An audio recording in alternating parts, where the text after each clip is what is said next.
How to run a sandbox today on Dungeon Craft.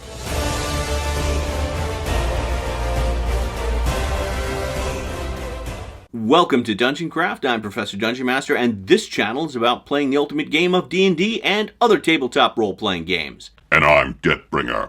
Level up your game by subscribing and click the bell icon to be informed when we upload new content. A few years back, I did a series of campaign videos called The Caves of Carnage, and it was an updated version of the Keep on the Borderlands and the classic Caves of Chaos. And those were pretty popular, but as I look back on them, the definition wasn't very good, and neither was my delivery. So I'm going to be remaking a couple of them, and I wanted to start with this one, The Keep on the Borderlands, and show you how I run a sandbox. Now, just about everyone has seen Matt Colville's video on the subject, and Matt gets into what he does. I'm going to be focused more on the micro, how exactly I do it with very specific advice. So I'll show you how I set up a sandbox, how to deliver exposition without boring your players using this cool corkboard technique, and how I establish the grimdark tone of my campaign. Sandboxing is the open world concept where the players can go anywhere and do anything. Instead of being told by a wizard, take this ring and throw it into the volcano, the players can go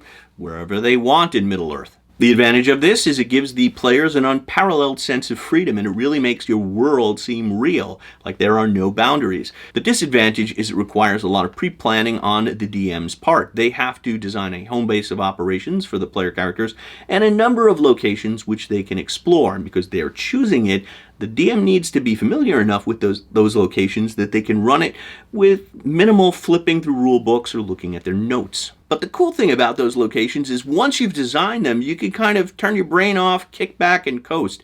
It's kind of like in college having written your term paper early and there's nothing more to worry about. I also think there's a misconception about sandboxing DMs that we're would-be George R.R. Martin types that like designing entire worlds, but I'm living proof that isn't true. I only design that village, that home base for the player characters, and 3 to 4 interesting locations. I never design more than is necessary. If the campaign is successful, then we can always branch out and design the nation and the warring nations and so on and so forth. But I never know if a campaign is going to last, and I never plan out the ends ahead of time. I only plan what I'm going to use, what the players are going to experience. The classic sandbox adventures include The Village of Hamlet and The Keep on the Borderlands, both by Gary Gygax. Hamlet describes a village in great detail and provides a nearby dungeon. It's very dangerous and contains lots of treasure, and was designed to quickly level up new characters and incorporate them into Gygax's established Greyhawk campaign. Keep on the Borderlands was designed as an introductory adventure and included in the 1980 Moldvay Basic set, and is the most printed module of all time. Over 1 million copies in print. You also get a town and a large dungeon called the Caves of Chaos, a swamp that contains a mad hermit, and the Caves of the Unknown, a dungeon the DM designs themselves. Of course, I have the original version, but if you don't, I recommend the Goodman Games version. This deluxe hardbound edition contains all the different versions of the module, as well as an updated version for 5e. It is highly recommended. If you're a 5e player, this is what you want to pick. And the classic game designer question is, which do I think is better, Hamlet or Keep on the Borderlands? Hamlet is really detailed, but it's detailed in ways that I don't really care about, like how many copper pieces this farmer has hidden under his floorboard. Also, the dungeon is pretty short. You can go through it in 2 or 3 sessions.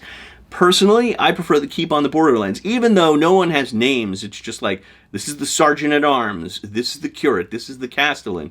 But the Caves of Chaos contain 9 caves, and if you combine that with the swamp and you really exploit every opportunity for the players to go everywhere, even without the Cave of the Unknown, you're talking about 6 months of play if you played every single weekend. So here's the keep, located at the topmost border of an unnamed kingdom. Locations include the swamp and the Caves of Chaos, which I'm going to call the Caves of Carnage because it's more badass.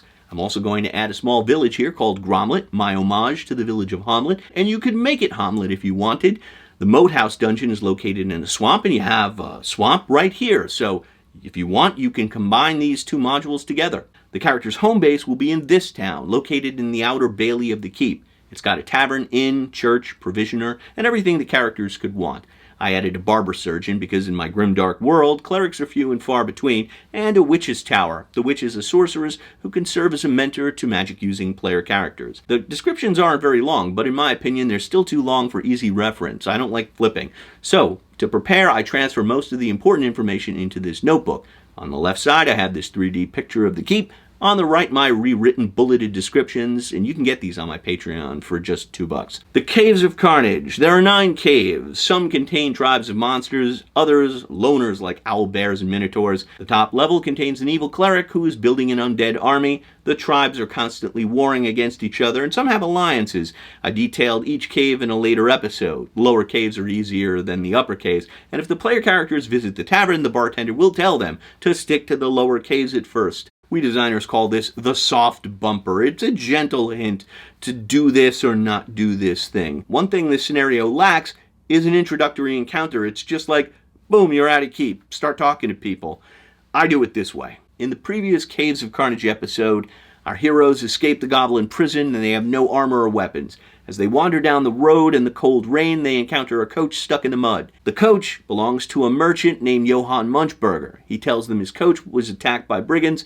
His men drove the brigands off, but the wheel of the coach is stuck in a ditch. If the characters lift the coach out of the ditch, Munchberger tosses them a bag of 18 gold pieces and offers to transport them to the nearby Keep on the Borderlands. If your characters are brand new first level characters and they haven't been captured and stripped of their weapons, or you're not beginning at 0 level, you can have them fight the bandits off. That would be even more exciting, especially if they're new players. This gives them a chance to immediately engage in the actions, and the bandits don't have to be killed. If they just take a single point of damage, they're just going to run off, and the players will have already saved a merchant and made a friend, and they will already feel heroic. When the characters approach the keep, they see the road is lined with large trees onto which are tied the skeletons of brigands.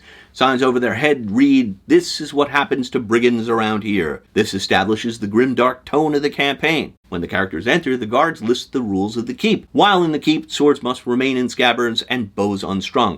Armor and shields may not be worn. Theft results in scourging and time in the stocks for the first offense. On the second offense, they lose their hand and are expelled from the keep. Taxes are leveled upon entry. They are based on social class and possession, so Munchberger will be charged the maximum of 5 gold pieces, while the characters will be charged 1 gold piece to enter. All of these rules are based on actual medieval towns and are referenced in my How to Design Cities episode, link below. Just inside the keep, the players are going to find the message board, which I have made it into a physical handout. Full disclosure, I got this idea from Hackmaster's Little Keep on the Borderlands. Here the exposition comes in the form of postings and the players read them to themselves. Some are dead end, some are meant to be funny, and some are actual leads. Top bounties paid for brigands. This shows that brigands are a persistent problem for the keep. Clean room available at the Traveler's Inn. This tells the characters where to stay. Father of 4 needs work. Ask for dead meat Dirk at the Greased Goat. This steers the players to the tavern and introduces the concepts of henchmen and hirelings. Magic items and curios identified. Curses removed.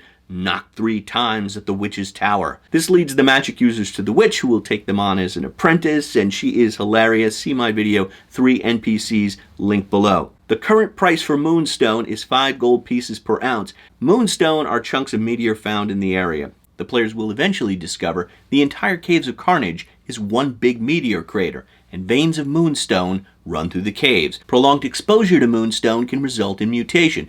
That's what the monsters in the Caves of Carnage are. Humans and animals who have mutated and devolved into monsters. Merchants like Munchberger transport raw moonstone to the city, where it's refined into a drug called moon snow, which is also the primary ingredient in all magical potions. So this board foreshadows all of these discoveries, and with each session, the messages can change, gently steering the players to where I want them to go without railroading them. I call these soft leads. Soft leads also include the list of rumors that you get with the Caves of Carnage. Things like Briark is goblin language for surrender, and there's a magic wand lost in the caves. Some are false, some are true, and all of them lead to the primary location, the Caves of Carnage. Hard leads are when an NPC like Munchberger approaches the player characters and says, "I will pay you a bunch of money to go on this dangerous mission," which is exactly what's going to happen the next day. Munchberger tells them he's searching for his brother, whose caravan never arrived at the keep. The guildmaster believes his brother was ambushed and dragged by monsters into the Caves of Carnage. If they agree to search for him, he provides them with leather armor, shields, a weapon of their choice, and gives them 25 gold pieces, promising 800 more if they return his brother and wife alive. Note I don't say where they can be found. The players will be presented with a number of cave entrances, and it's up to them to choose which one they're going to go in. If they've done their homework, they know to stick to those lower, less dangerous caves. But the merchant and his wife are actually in the mid-caves, and it'll take several sessions to find them. I am planting the seeds to give them a sense of urgency and a sense of purpose that they are actually looking for something. And I'm going to double down on that. The witch later on is going to give them the magic wand to search for, and also her missing boots. Smaller quest objectives give the players a sense of progress. Aha, they say, we've completed this objective, the seeds of which were planted several sessions before, making it seem like you planned it the whole time, and the world is really a big place. And at the end of your sandbox session, make sure you ask the players the critical question. Where are you going next? Here are the cave entrances. Pick one, and you have to stick with it. This allows them true autonomy and freedom. They are driving the campaign, but it also allows me to prepare the best of both worlds. But that's my advice. If you have other advice or questions, you can always put those below. Also below, you'll find a link to my module Macbeth, my collaboration with William Shakespeare and the Quest Givers. This action-filled adventure is available exclusively for download at questgivers.com. And below, you can find a link to the DungeonCraft Facebook group and Patreon, where you can get access to my entire Caves of Carnage notebook. It details every room of this massive dungeon. And stay tuned on DungeonCraft, because I'm going to be starting a new limited edition campaign based on another classic module in the next few weeks. Once again for DungeonCraft, I'm Professor DungeonMaster. I'll see you soon, and until then, may all your rolls be 20s. Deathbringer again. Click on these videos for more dungeon crap. Deathbringer, that's DungeonCraft. Not from where I'm standing.